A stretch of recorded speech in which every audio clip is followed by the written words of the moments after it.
All right, hello there, welcome back to another wee bit of video. Today's video, we are going into every NBA team's best player 2023-2024 tier list maker. So we're not going to actually, do tiers of who's the best player of each team. It's actually every team's best player is going to be put in a tier of how good they are.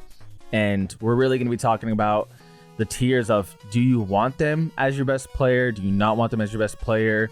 And there's going to be a huge variance because the difference between someone like Stephen Curry and then Mikal Bridges is insanely high. As in, Steph Curry is way higher than Mikal Bridges. So we're going to be talking in depth about a lot of these. So let's get straight into it. First things first, we got Trae Young. So obviously Trae Young's not D, by the way, but we're actually going to give reasons as to why S is S, A is A. So first and foremost, S is, as the best player, they will lead you to a championship. They are championship material as the best player. A is, they are really good and they can win you a championship, but they need a phenomenal second guy. Not just like a, let me try and find an example. So Nikola Jokic, Jamal Murray is a great second guy, or he's a good second guy, but not like, he's not AD to Bron's 2020 run, if you guys get what I'm putting down here. So yeah, I would really like to stress though, A tier players need a phenomenal second guy. A good second guy is not enough. Again, using Jokic as an example, back in last year's championship run, Jamal Murray is really good, but he's not great like AD was to Bron in 2020. It was 2020, right? Like KD was to Curry, in those years. So, or like Curry was to KD, depending on how you want to draw it up. But nevertheless, Trae Young would be a B. Reason being is because right now we don't know if even a second phenomenal guy could lead this. He could lead that player to a championship. Like, let's say you add 2020 AD with Trae Young. Is that enough? There's just a lot with Trae Young in terms of defense, in terms of leadership. Maybe it's his surrounding team. Maybe it's, him as well. Maybe it's not him at all. Like, to be honest with you, that run he made in the Western or Eastern Conference Finals, it was a great run, but it seems like his shooting three-point shooting in particular, has died down a lot. Trae's a great facilitator, and he is just a natural scorer, but I'm not sure he himself as the best player on a team is enough to take that team to a championship. I would leave him in B. Jason Tatum is an A. Definitely not an S because, let's be honest, hasn't won that championship yet. I feel like to be at S, you have to have won a championship, and Jason Tatum at this point in his career has not. He's gone to the finals. He's made some solid runs, but hasn't yet reached that top spot yet. So Jason Tatum's definitely an A tier. He needs a phenomenal second player. Jaylen Brown is a really good second player, but the difference between having a phenomenal second player for most A tiers is he has phenomenal players around him, and Drew Holiday, Kristaps Porzingis, Derek White. Like, these teammates surrounding him are really good. Obviously, Jason Tatum himself is really good. Mikal Bridges is the best player. You don't want him as your best player. You could argue D here. Trying to think what player on this list would even warrant D tier. Because Cade Cunningham is such a young player, I wouldn't want to call him D. You know what? I see Kuz, and no disrespect to Kuzma, but Kuzma as your best player is going to take you nowhere. Mikal Bridges I would put in C, barely higher. Reason being is because, to be honest with you, again, no disrespect to Kuzma, under no circumstances is he even going to get to the playoffs as the team's best player. Like, there's just no shot. With Mikal Bridges, last year you saw that he could at least get to the playoffs. I mean, granted, they were helped out by KD's record before leaving to the Suns, but this year they're at least the 10 seed. Or sorry, they're the 11th seed right now. They're not even the 10th seed. The Hawks are. But the Washington Wizards, it's not Kuz's fault, obviously. because that team in general is just horrendous. But even with Kuz playing as good as he is, it's just never going to lead to wins. I don't know. Maybe I'm being a bit controversial here, but I think Kuz needs to be your third best player on a championship team, even your second best player. Honestly, I think the same thing with Mikal, though, because if Mikal is your second best player, you put Mikal next to LeBron, that's not good enough. You put Mikal next to Jokic, like, I don't know. That's the thing about ranking best players, though, is like, because you think Jamal Murray, like, Mikal's better than Jamal in the regular season, but Jamal in the postseason is just a totally different player. LaMelo Ball is an interesting one because he's been injured for a long time, but I truly believe this guy is the best player, can be really high as his career goes on. Right now, I'm going to leave him in B, though, because he hasn't done anything. Honestly, you could argue C, but I think he's a level above Mikal Bridges. It's just about seeing him healthy and about setting this guy up for success, because right now with his current team and the current culture and just the current roster, like, Brandon Miller is a phenomenal young addition to the squad, and honestly, he's been really, really impressive throughout his rookie campaign. And I'm curious to see what, this team's going to do in the future. But right now, obviously, that team's just really bad, and LaMelo obviously is injured, not playing at all. But when he does play, LaMelo is definitely a different breed. I would put LaMelo in B, because I definitely think he is above Mikal. Not as high as Trey, but above Mikal for sure. DeMar DeRozan now is definitely not best player worthy. I would put him...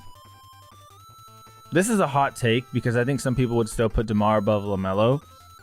And honestly, they have every right to. This is 100% a hot take, and I'm going to acknowledge this.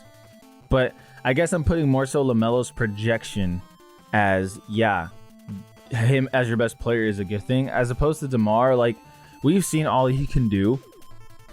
He's obviously past his prime.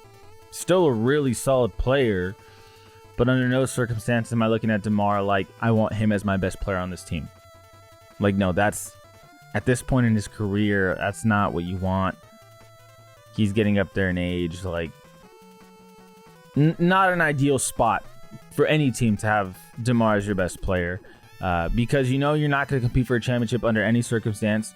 The future is not looking brighter, right? You want to have DeMar on a team that already is competing for a championship, because DeMar is still a really good player. He is 100% still a really good player. But like I said, with his age, it's not a good time to have him as the best player on your team. Donovan Mitchell is an interesting one because he's playing like right here, but he hasn't done jack shit in the playoffs. So that's a tough one, because I don't want to say he's on the same tier as JT, even though he's playing just as good right now, if not better. But he has to... Sorry, I'm looking at my phone. I got a notification. But he has to do something in the playoffs. And I think this year is his prove it year. I personally would love Donovan Mitchell as the best player on my team, because I know that he's still young. What is he, like 26 or something like that? Donovan Mitchell. He's like 26 or something. He's 27. Like, dude's got his best years ahead of him. Still, it feels like, right? Trae Young... I think the difference between him and Donnie is that I'm not questioning Donnie's ability to win in the regular season like I would question Trae Young. Like, I know that Trae Young is a lot for the moment, but you got to put yourself in that moment. And I don't know if it's his team or what, but Donovan Mitchell's it's always felt like Donovan Mitchell can put you in a position to be in the playoffs at the very least. And if you surround him with a good team, he can do work just like he is now. I mean, he's surrounded by a good team and he's doing work. I think maybe you could argue B for Donnie, because he's not as good as JT yet in terms of just postseason winning. But I would say he's still an A. Luka Doncic, I mean, we haven't seen him do crazy stuff in the playoffs yet, but his team is nowhere near as good as the Celtics team in terms of, like, if you took Luka and put him on the Celtics, no disrespect to JT, but honestly, like, Luka is a different breed. Luka is...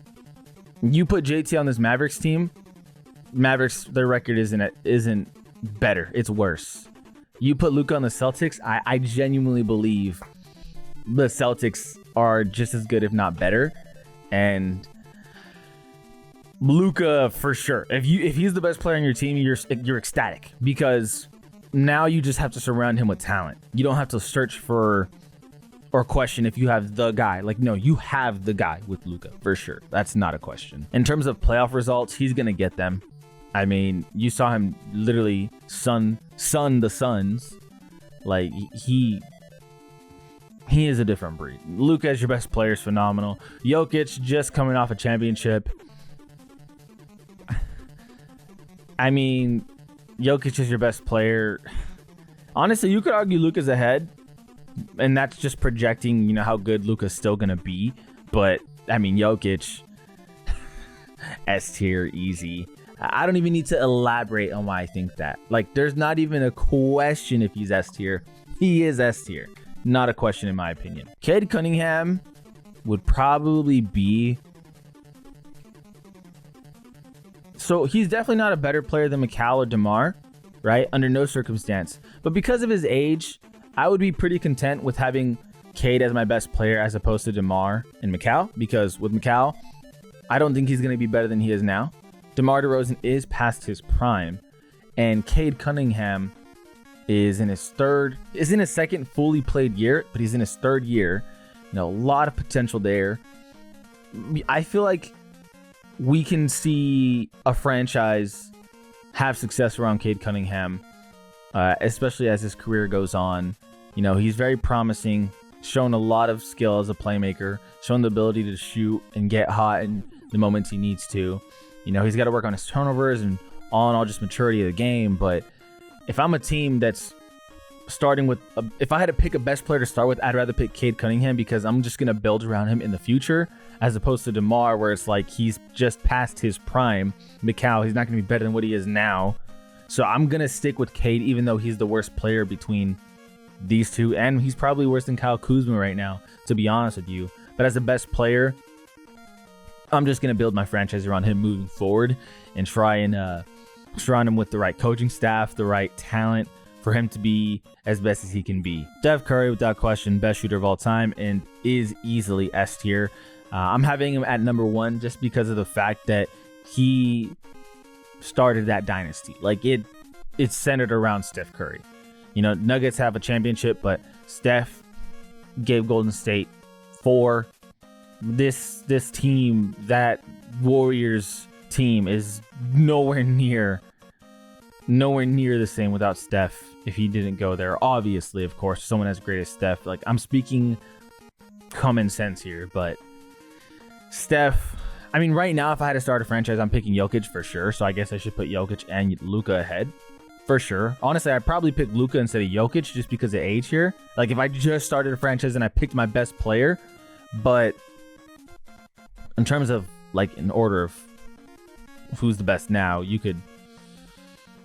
Jokic for sure is actually 1. And Luka or Steph, people would probably say Luka. I have a bit of a bias, though. So I would like to withdraw myself from that discussion. Tyrese Halliburton definitely is A. I think right now, you can't really argue that he's not an A, because this is his second year now with the Pacers, and the growth has already been insane. This year alone, making the All-Star game, or just being an All-Star and actually doing work throughout the season, and really just being one of the best playmakers in the league, if not the best playmaker, making his teammates better, being an absolute sniper from 3 regardless of the shooting form. Like, Tyrese definitely is an A. He's super young, so I think a lot of people might consider him not so an A, but I think him being young and this good already is what's going to put him there. Like, yeah, you want Tyrese as your best player in your team. You're feeling really good moving forward. Kawhi Leonard at this point in his career as your best player on your team, you have to surround him with some really good talent, and the Clippers do. So, boom. I mean, Kawhi's already won a chip, and I think Kawhi is past his prime for sure, but he's still really good, and you know he's capable of winning a championship, unlike, you know, the rest of these guys that are lower than him. Kawhi, you know what he brings to the table. With the Clippers, you wouldn't want to have Donovan Mitchell or Tyrese Halliburton. Like, you want Kawhi at this point because he brings that veteran leadership. He brings that veteran mentality. Sorry, that winning mentality.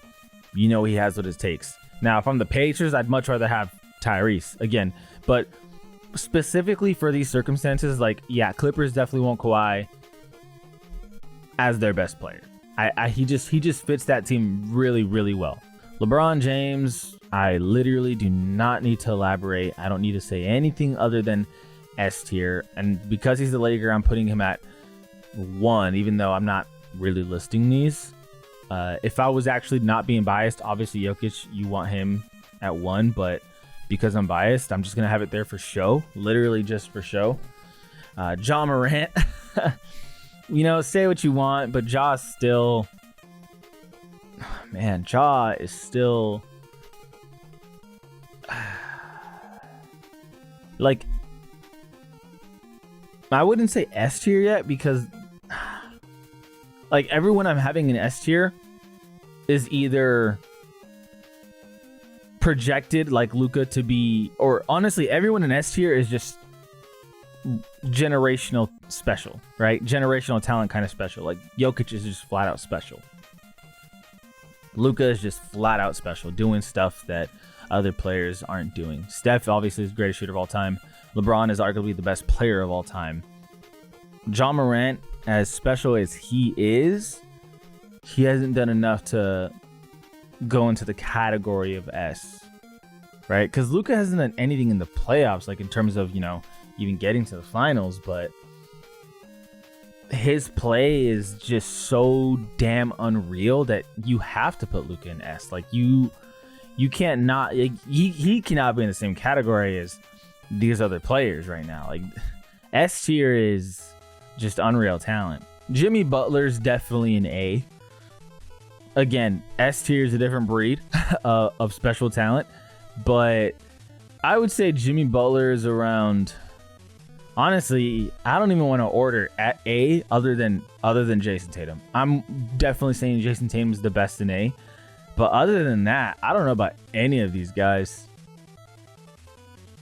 because Jimmy Butler, as good as he is, he's definitely better in the playoffs, which is typically a good thing, but the regular season really isn't. He really isn't dominant in the regular season like he is in the playoffs. And being a 1 seed, 2 seed is really important. Putting your team in a position to get home advantage is just massive. Giannis is obviously S tier. I really don't need to elaborate here.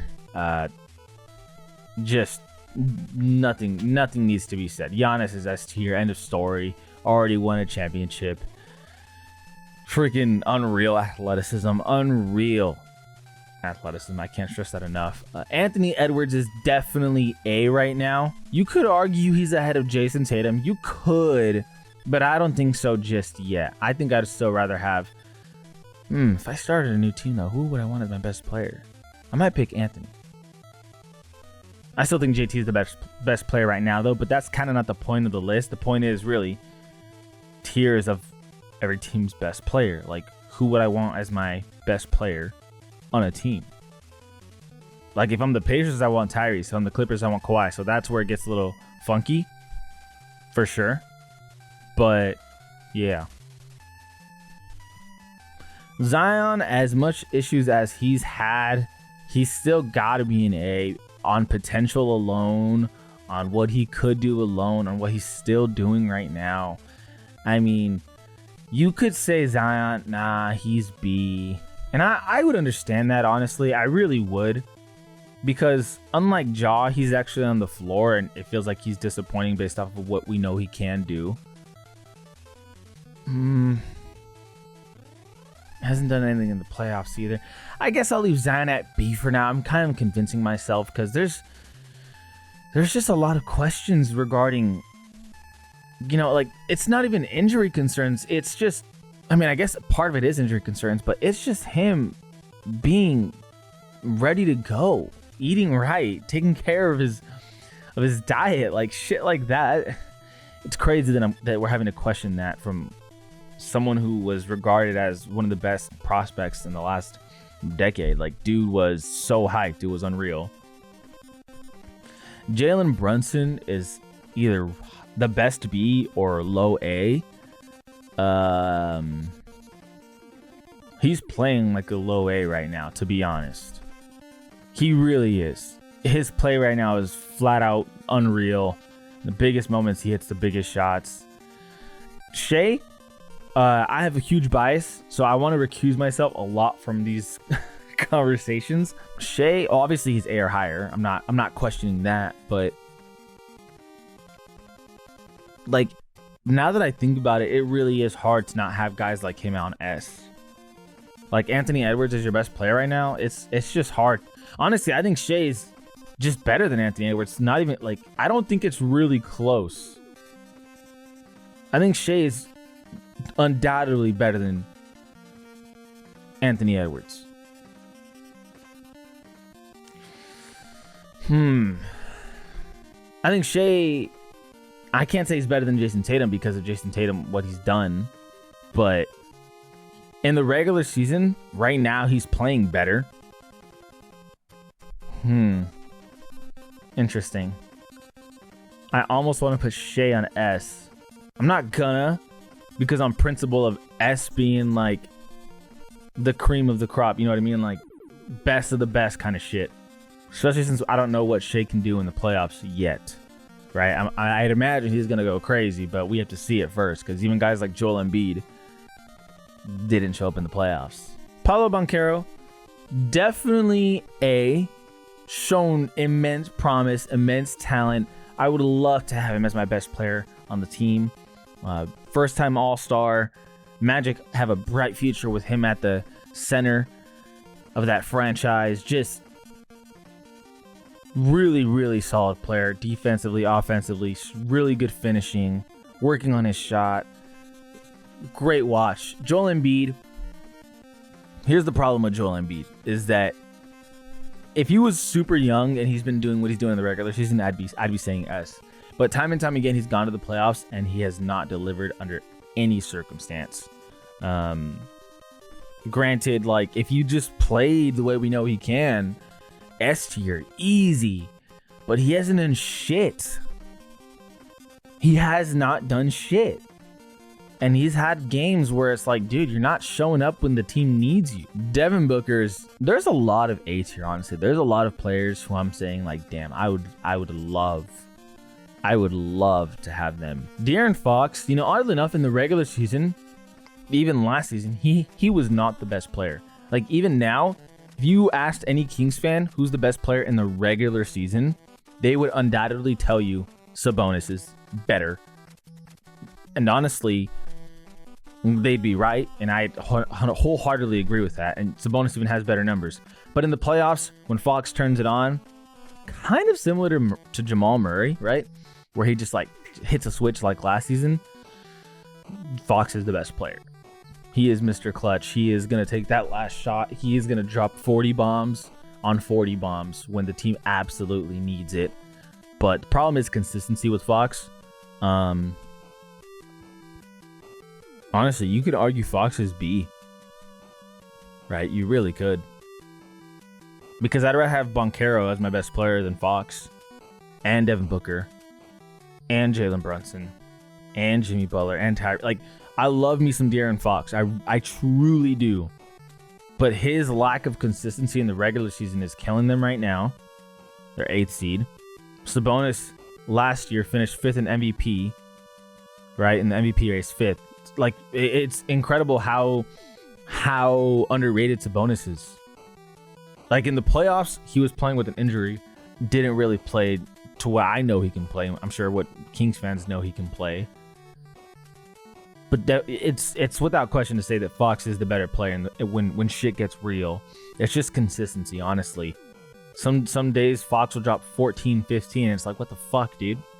Like, you're capable of so much more. Or his minutes, because of injury, will fluctuate heavily. It's super random. Honestly, I think I'm going to say Fox is the best at B. And honestly, like, these guys at B are so capable of being an A and possibly S in the future because of their age and because of their potential. Like LaMelo is very capable. I can't stress enough. I'm very high on LaMelo Ball. Very, very fucking good player. It's just about health. Trae Young, it's just about finding some consistency along with De'Aaron Fox. And Zion needs to just work on his diet and taking care of his body and shit.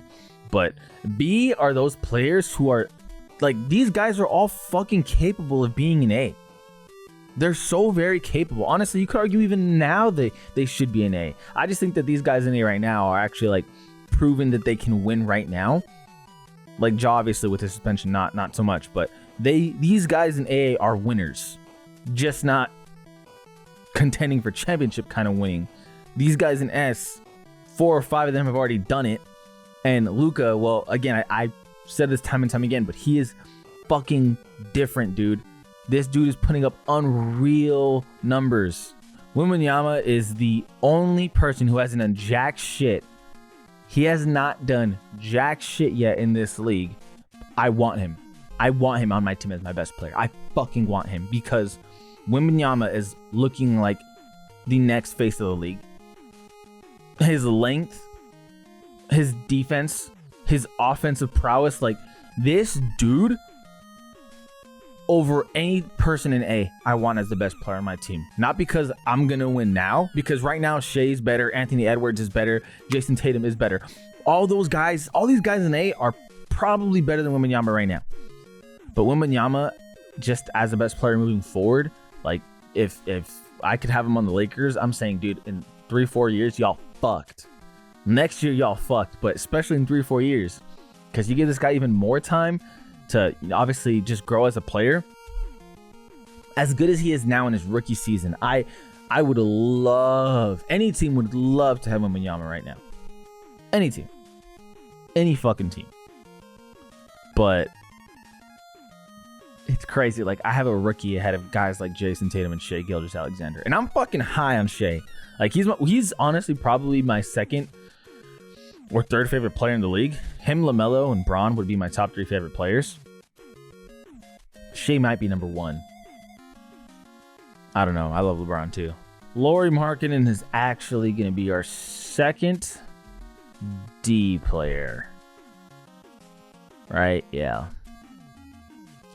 Just not capable of taking a team to the playoffs with him leading the way. Solid, honestly, really solid player. Under no circumstances am I saying is he bad. No, he's really good. Last year he was an all-star. It's just, what team can he take to the playoffs? Like, you have to have a phenomenal team around him just to even get there, let alone win in the first round. Sengun is an interesting prospect because you could say he's B-worthy.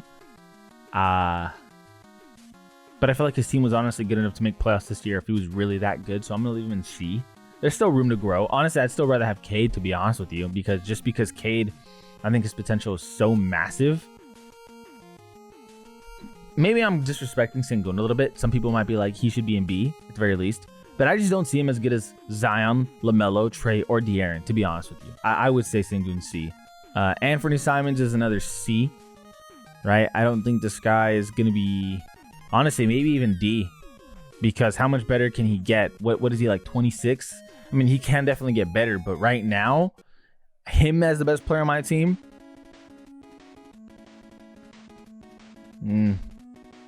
maybe I should put, yeah, honestly, I'm putting Mikal at D. Yeah, and I'm doing this. Yeah. Fuck. I'm doing this now too. Yep. I honestly feel more confident with that because these guys just can't be the best players on your team if you're going to compete for a playoff spot. I mean, if you really think about it, these 5 teams, they're not in the race right now. Like, sure, the Nets are 11, but their record is dog shit. And same with the Rockets. They're not doing good. Scotty Barnes, definitely B. Another one of those players. I mean, honestly, his record on his team is not great, but I think his potential just massively outweighs guys like Anthony, Sengun, and Bridges. It's no coincidence Scotty was an all-star already. Like, the dude is just really, really good. All right, so this is my list. We have S tier being already proven it or just unreal prospects, mostly in Wembanyama and Luka, who hasn't proven it yet, but Luka's crazy. A tier being all guys that are just phenomenal players, honestly, like just flat out phenomenal. I didn't organize this so much. D-Book, you could argue, is higher or whatever. The only thing I really did organize was the top 2, maybe the top 4. I probably organized the top 4. The rest is really just unorganized. Again, Embiid's only on A because he hasn't done jack shit in the playoffs and he's gotten there time and time again, just no results. B is all players who could still definitely have careers in A, arguably S, but just need more consistent games, healthy, and or just need to find consistency in general, which they're more than capable of finding. They all have massive potential. C, Cade Cunningham is still a prospect, and I still think he can be really good, but there's still some uncertainty surrounding that. DeMar DeRozan, as good as he is, he's just past his prime. D, these guys, really good players, in all honesty. Like, I think all those players are really good. Let me know what you guys think, though. Did I have too many controversial calls? Did I disrespect some players too much? Did I give players too much credit? As always, though, I appreciate you guys for watching. This is Ollie Been Different. We've been different. And we out.